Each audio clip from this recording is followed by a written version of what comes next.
कुछ दिन पहले मैंने एक वीडियो अपलोड की थी जिसमें मैंने कुछ सेक्सीएस्ट टॉप 10 फीमेल का काउंटडाउन किया था और मैंने उस वीडियो पे एक लाइक एम रखा था 10 लाइक्स का, जो कि तुम लोगों ने पहले 3 घंटों में कंप्लीट कर दिया।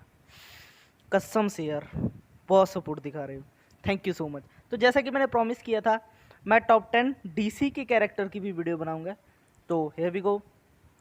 लगा देना यार, फिर 10 रुपये पहले कभी दिए नहीं क्या? हाँ लगा।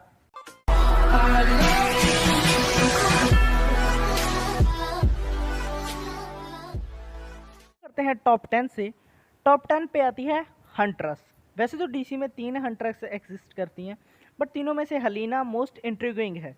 जब वो छोटी बच्ची थी, उसकी फैमिली एक मोब हिट की वजह से मारी गई, और जब वो बड़ी हुई, उसने कसम खा ली कि वो गॉथम की मोब्स को जड़ से उखाड़ फेंकेगी।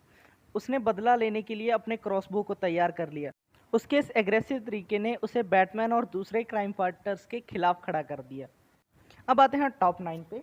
टॉप 9 पे आती है हॉक गर्ल। डीसी के कुछ कैरेक्टर ऐसे भी हैं जो हॉक गर्ल या हॉक वुमन के नाम से पैदा हुए थे। शायरा होल थानागर प्लेनेट की एक पुलिस ऑफिसर है। थानागर, सीरियसली?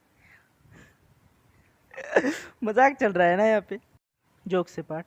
और शायरा उन्हीं कैरेक्टर में से एक है।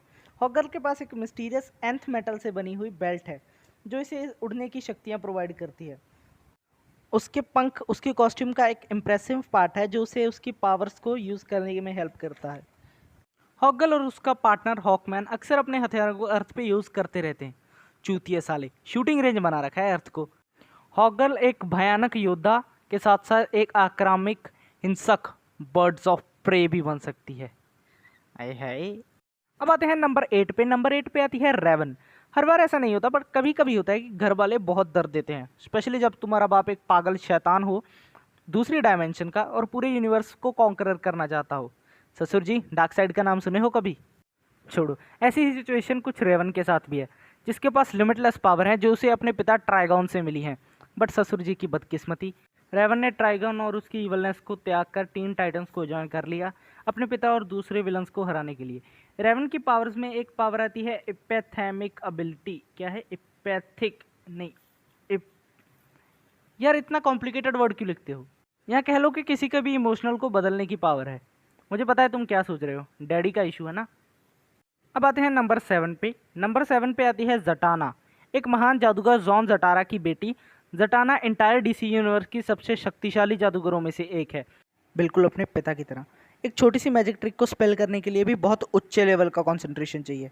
बट जब जटाना अपनी पीक पे होती है ना, तो उसकी पावर्स लिमिटलेस होती हैं और उसे हराना लगभग नामुमकिन हो जाता है।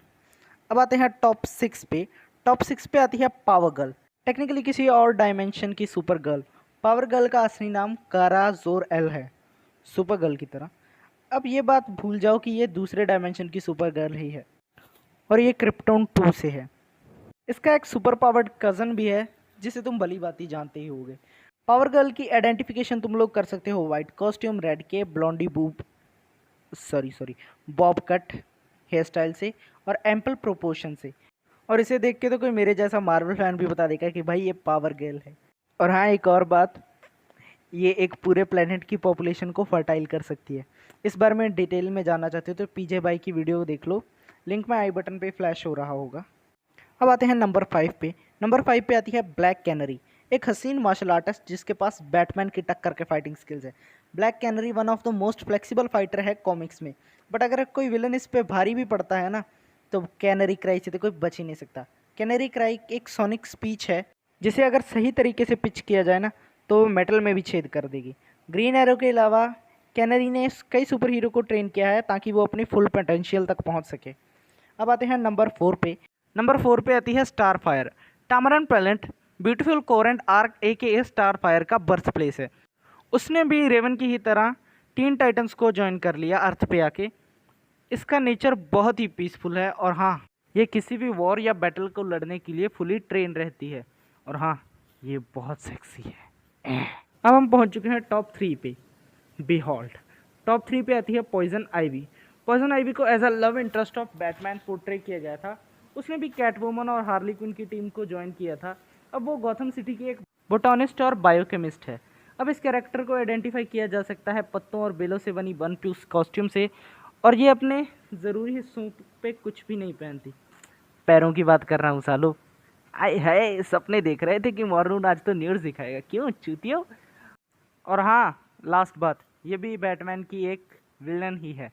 अब बढ़ते हैं टॉप 2 पे। टॉप 2 पे आती है जिसका मैं पिछले 5 मिनट से वेट कर रहा हूँ, हार्ली क्विन।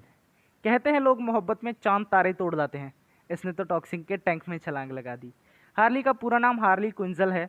इसका बचपन कुछ खास अच्छा नहीं गया। जवानी के टाइम इसने आर्खम अजाइलम में एज अ साइकेट्रिस्ट काम करना शुरू कर दिया।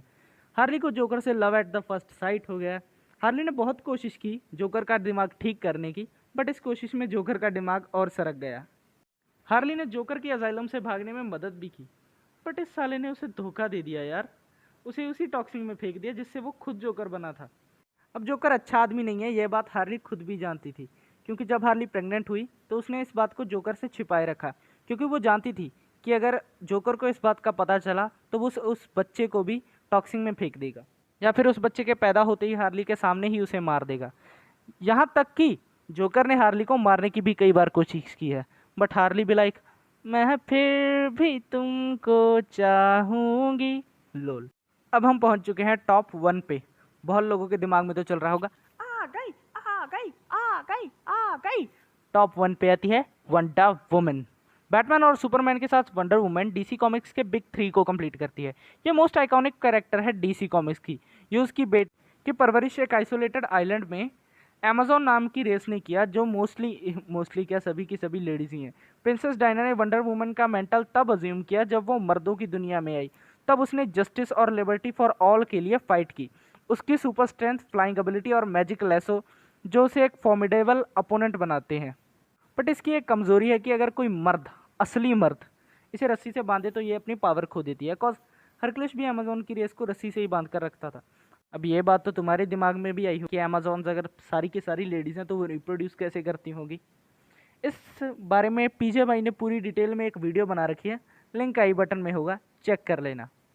तो बस यार, आज के लिए इतना ही। अगर आपको ये वीडियो पसंद आती है तो इसको लाइक करो, चैनल को सब्सक्राइब करो और नोटिफिकेशन बेल ज़रूर दबा देना, ताकि आपको मेरी आने वाली वीडियो के नोटिफिकेशन मिलते रहें। और अगर ज़्यादा ही अच्छी लग गई तो अपने दोस्तों के साथ शेयर भी कर देना। और आज मैं अपने 100 सब्सक्राइबर होने पर एक छोटा सा, बिल्कुल इत्तू सा Q&A भी अनाउंस करता हूँ। तो अगर तुम चाहते हो कि मैं Q&A as soon as possible करूँ तो जल्दी से मेरे 100 सब्सक्राइबर करा दो यार, शेयर कर करके ही प्लीज़, बच्चा खुश हो जाएगा। और इस वीडियो पे लाइक में रखते हैं 15 लाइक्स का। कर दोगे तुम लोग, बहुत अच्छे हो, कर दोगे तो हैव वी गो।